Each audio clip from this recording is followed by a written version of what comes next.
దేశం కాదు, పరాయి పాలనలో ఉన్న దేశం. అటువంటి దేశానికి ఒక దిశానిర్దేశం కావాలి, పాలనా యంత్రాంగం కావాలి. ఇక్కడ పౌరుల యొక్క హక్కులేంటో విధులేంటో తెలియాలి, అధికారుల విధులేంటో తెలియాలి. మరి ఇవన్నీ తెలియాలంటే ఎక్కడ తెలియాలి, ఎవరు చెప్పాలి? దానికోసం ఒక సమగ్రంగా ఒక పుస్తకం అనేది ఒకటి కావాలి. అంటే ఒక నాయకుడు వచ్చినప్పుడు తన నియమాలను అనుసరంగా పాలన చేయడం, ఇంకో నాయకుడు వచ్చినప్పుడు ఇంకో విధంగా పాలన చేయడం కాకుండా ఏ ప్రభుత్వం ఉన్నా ఏ పార్టీ అధికారంలో ఉన్నా కానీ అందరికీ సమగ్రంగా ఒక నిర్దిష్టమైన మార్గదర్శనం అనేది ఒకటి కావాలి. అంటే 50-75 సంవత్సరాల క్రితం అప్పటి నుంచి రాజ్యాంగం ఎప్పుడైతే అమల్లోకి వచ్చిందో ఆ 75 సంవత్సరాల నుంచి ఎన్నో ప్రభుత్వాలు మారడం జరిగినాయి. ఏ ప్రభుత్వం వచ్చినా, ఎవరు ప్రధానమంత్రి అయినా కానీ, ఎవరు ముఖ్యమంత్రి అయినా కానీ రాజ్యాంగబద్ధంగానే పరిపాలన చేయాలి అనేది ఒక గట్టి నియమం అనేది ఏర్పరచుకోవడం జరిగింది.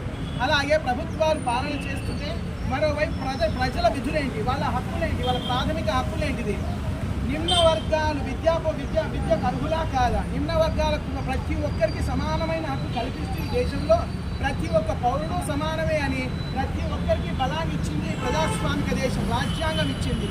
రాజ్యాంగమే కనుక లేకపోయినట్టయితే ఈరోజు ఒక పౌరుడు ఇంకో పౌరుడు ఎలా మసులుకోవాలో మనకు తెలియదు, ఒక నాయకుడు ఇంకో నాయకుడితో ఎలా మసులుకోవాలో తెలియదు, ఒక ప్రధానమంత్రి వచ్చిన తర్వాత ఇంకో ప్రధానమంత్రి ఎలా నడుచుకోవాలో తెలియదు. అంటే దేశం మొత్తం అస్తవ్యస్తంగా నడిచి ఉండేది. ఇప్పటి వరకు 75 సంవత్సరాలు ప్రపంచంలో ఎక్కడా లేని విధంగా బలమైన ప్రజాస్వామిక దేశం ఉన్నదంటే అది భారతదేశం. 200 సంవత్సరాల పాటు బ్రిటిష్ పాలనలో మగ్గిపోయిన ఈ దేశం ఎంతో పిసికి వేసారిపోయి ఇక మన సొంత దేశం కావాలి, మన సొంత పాలన కావాలి, మనకంటూ కొన్ని విధులు ఉండాలి, మనకంటూ కొన్ని హక్కులు ఉండాలి.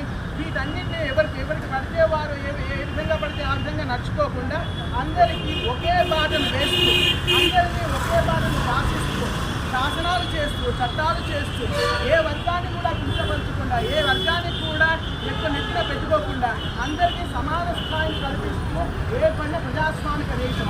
ప్రజాస్వామ్యం అంటే అందరికీ ఓటు హక్కు రావడం. 75 సంవత్సరాల క్రితం మన చేతికి అందిన ఒక వజ్రాయుధం, రాజ్యాంగం ఇచ్చిన వజ్రాయుధం. ఈ రాజ్యాంగం ఇచ్చిన వజ్రాయుధం ఓటు హక్కు. ఓటు హక్కుకు వీడు చిన్నవాడు, వీడు పెద్దవాడు, వీడు కోటీశ్వరుడు, వీడు దరిద్రుడు అన్న తారతమ్యాలు లేకుండా, భేదభావాలు లేకుండా ఎవరు ఓటేసినా ఒక ఓటు కింద పరిగణించి పార్టీలు ఈరోజు ప్రభుత్వాన్ని ఏర్పరుస్తూ ఉన్నాయి. ప్రజల విధానాలు, ప్రజల ఆలోచనలకు అనుగుణంగా ప్రభుత్వాలు విధానాలను రూపొందించుకొని ఆ విధానాలకు తగ్గట్టుగా రాజ్యాంగానికి కట్టుబడి ఈరోజు పరిపాలన అనేది సాగుతుంది. మనం ఆంగ్లంలో కనుక చూసుకున్నట్టయితే గణతంత్ర దినోత్సవాన్ని రిపబ్లిక్ డే అంటారు. రిపబ్లిక్ డే అంటే మళ్ళీ పబ్లిక్ అంటే ప్రజలు, మళ్ళీ ప్రజలకు అంకితమైన ఒక రాజ్యాంగ వ్యవస్థ ఇది. అంటే ఇందులో ప్రజలే పరిపాలకులు. ఈరోజు ఒక ముఖ్యమంత్రి తన పీఠంలో కూర్చున్నా, ఒక ప్రధానమంత్రి తన పీఠంలో కూర్చున్నా కానీ అధికారం వాళ్ళకు అప్పచెప్పింది ఎవరు, కట్టబెట్టింది ఎవరు? మనము, నీవు, నేను, ఇక్కడ ప్రతి ఒక్కరము కట్టబెట్టినాం. అంటే మనం ఆలోచనాపూర్వకం అయితేనే, మనం విద్యావంతులమైతేనే ఈ దేశం ప్రగతి సాధిస్తుంది. నిరక్షరాస్యత, మళ్ళీ లంచగొండితనము, ఈ విధమైన అక్రమాలు కనుక దేశంలో చోటు చేసుకున్నట్టయితే దేశం అధఃపాతాళానికి పడిపోతుంది. అలా ఇక్కడ జరగకూడదని ప్రతి ఒక్క పౌరునికి ఆలోచించది. ప్రతి 5 సంవత్సరాల కనుక మీరు చూసుకున్నట్టయితే ఎక్కడా మనం పతనమైంది లేదు, పురోభివృద్ధి సాధిస్తున్నాం. చివరికి చంద్రుని మీద కాలు పెట్టిన దేశంలో కూడా తెలుసుకుంటున్న దేశం, సూర్యుని దగ్గరకు వెళ్ళి సూర్యుడి రహస్యాలను కూడా తెలుసుకుంటున్న దేశం. అటువంటి అద్భుతమైన భారతదేశంలో ఇది జ్ఞాన గని.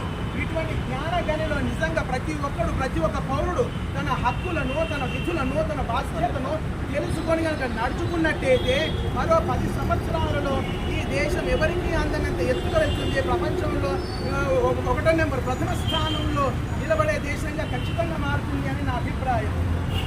బిఆర్ అంబేద్కర్ గారైనా కానివ్వండి, వారికి డ్రాఫ్టింగ్ కమిటీ చైర్మన్గా ఒక బాధ్యతలు అప్పగించిన గాంధీ గారైనా కానివ్వండి, ఆ రోజు రకంగా ఆలోచన చేసి భవిష్యత్ తరాల వారు ఏ రకంగా జీవనాన్ని గడపాలి, వాళ్ళ జీవన శైలి ఎలా ఉండాలి, భారతదేశం పరంగా ఎవరు ఎలా ఉన్నా కానీ బయటికి వచ్చిన తర్వాత నీవు నేను అన్నదమ్ములము, నీవు నేను అక్కాచెల్లెలం అనే భావన కల్పించిన రాజ్యాంగ స్ఫూర్తి ఇక ఎక్కువ వరకు కొనసాగింది, ఇక ముందు కూడా కొనసాగాలి.